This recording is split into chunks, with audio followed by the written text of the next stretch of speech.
saying that he's definitely not going to be available for that Burnley Cup tie? Oh, I don't know, I said, yeah. That's still not clear. I'm not sure yet, no. Yeah. And I just wanted to ask you about Richarlison. I think you said to us the other day that number 9 is his best position. You've obviously had him, you've tried him out wide. I've not imagined that, have I?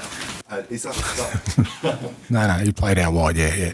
I think you said that number 9 is where you really see him. Can you just sort of explain a little bit? Well, yeah, at the moment. I mean, like, we played him out wide on the left because, like I said, he was struggling with certain things at the start of the year in terms of his body, and it just made sense for us to play him in those wide areas. And, we had Sonny who could play, obviously, through the middle, and he was going well at the time. And now it suits us to have Richie through the middle and Sonny out on the left. But, with Sonny going, there's always opportunity to play Richie out there as well. I mean, that's where he played the majority of his sort of Everton Premier League career and scored a lot of goals out there. So there's always that possibility as well. So, again, I like players who kind of are multifunctional in that way. And if you look at sort of our front players, whether that's Sonny, Kulusevski, Johnson, Richie, they've all played just about every position up there. At the moment, I think us having Richie at 9 is working well for us, and we'll continue with that, but there's always a possibility it could change. I also think with Richie, that he seems like a guy who's kind of all or nothing. When things are not going great, he's really down in the dumps, but when he's fully fit, feeling free in his body and maybe his mind, he kind of goes really hard the other way. He's quite a streaky player in a way. I think it's a bit harsh. I don't think it's all or nothing. Nothing's a fairly low point. You can't get away with nothing in the Premier League. I mean, he still, even at the start of the season for us, he was working hard, and, he was a big contributor to sort of our start of the season. But I think, like I said, mate, the human beings, I'm sure you have bad days at work, mate, and you've probably written some things that you're going, I wish I hadn't done that, but I was feeling crap on the day. And, well, just some of it, not all of it. No, but it is, and footballers are no different. We can't expect them. But I think there is always, and that's a responsibility they have, is that when a footballer enters a field of play, the presumption from everyone on the outside is that, you know what, if you're ready to play, we expect you to play. And that's the reality of being a professional footballer. But the flip side of that is that we know that that's not always the case. And Richie's just in a good space at the moment. Like I said, and I think as much of it is physical as it is anything else. And, obviously scoring goals and playing well helps. But, when that side of you as a professional athlete, when you feel good about that side of your game, then it kind of filters through to everything else.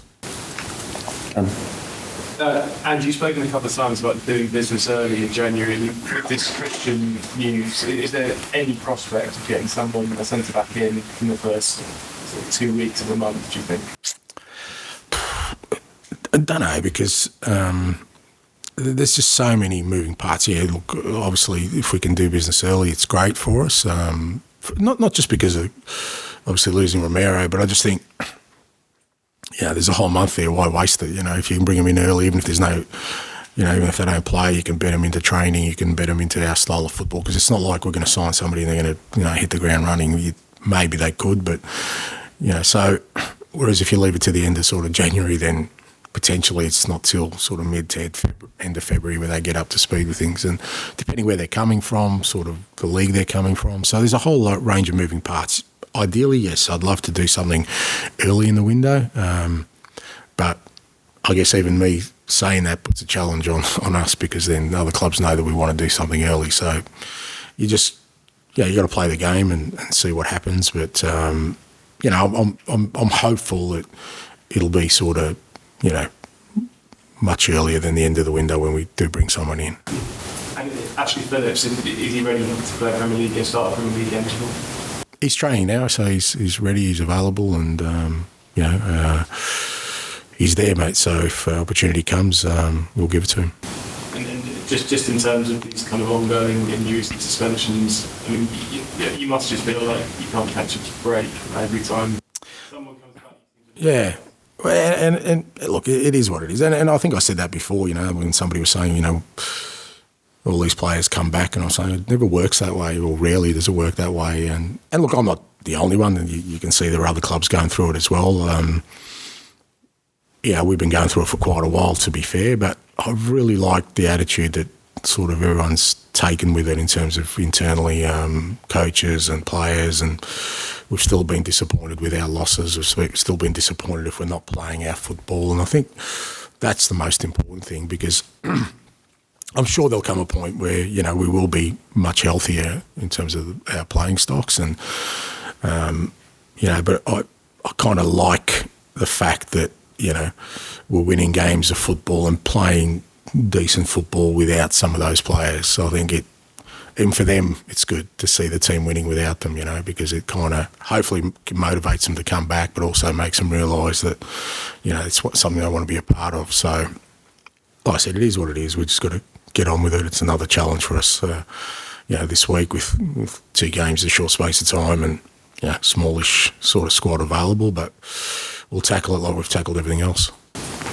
And just going back to Swan quickly, for that Burnley game, are you fighting to have him for that? Is that the discussion where you're at, or are you happy for him to go as early as possible? It's not a fight. It's just it's a discussion. Again, there's all parties. Ultimately, we're at the sort of behest of the federation, and we'll just take our cues from there. How do you view the tournament? I mean, from a lot of European fans may see it as an inconvenience in their season with their team's players going out, but from your experience. I want it, don't you? Yes. Yeah. So I rank it pretty highly. I think it's pretty important. Yeah. I think it's probably. Yeah, I know, but a lot of European fans see the Euros as fairly important. Well, it's the same for the Asian Cup or the African nations. So no, it is. It's obviously. People can talk about the timing, but with the amount of, like I said during the week, the amount of football players are playing all tournaments, the timing, even in the off season, you worry about your players because they don't get a break. So it's part of the calendar. But no, I hope Sonny goes on and finishes runner-up to Australia again, mate. I'd be really happy about that. And just finally, you spoke about the challenge that Brighton pose and maybe Zoe being a bit different. A few managers this season have said their prep for Brighton's given them a migraine because of the way they play. How have you found assessing them and working out what they do? No, I think I don't see it that way. I think every team's in the Premier League's got its challenges. They're different challenges for sure, and that's a bit you enjoy. I don't think there's an extra sort of layer of information you need. It's you certainly know how they're going to play. Sometimes it's harder when teams are less predictable and not less predictable, but change on a weekly basis. You think how they're going to tackle us, but with Brighton, there's going to be a real challenge for us there. And they want to dominate the ball. We want to dominate the ball. They're going to be aggressive on the press. We're going to be aggressive on the press. So it's. I think it's one you look forward to rather than sort of have any trepidation about. Just finally at the back, please. Son spoke about Richarlison possibly being one of the best strikers in the Premier League when fully fit. Do you agree with that assessment? When did he say that, mate? After the last game. Did he? Yeah, okay. What my players say at the darts or after games is just, mate, I just don't care. That's their assessment. You ask them. Like I said, Richie's going well and long may it continue. And the fact you've recalled playing Scarlett from Ipswich and playing Son down the middle with Richarlison on fire at the moment, does it speak to the fact that maybe they need a striker in January, maybe the likes of Dominic Solanke and players like that ilk? No, 2 separate issues. Dane, like I said, we brought him back because the loan wasn't working out, obviously. So he's a talented young player. We've got high hopes for him. We sent him out on loan like all our other players to play. For whatever reason, that didn't eventuate, so it made no sense. It's bringing him back into our training environment and give him a chance to maybe get an opportunity here. Cool. Thanks, guys. Thank you.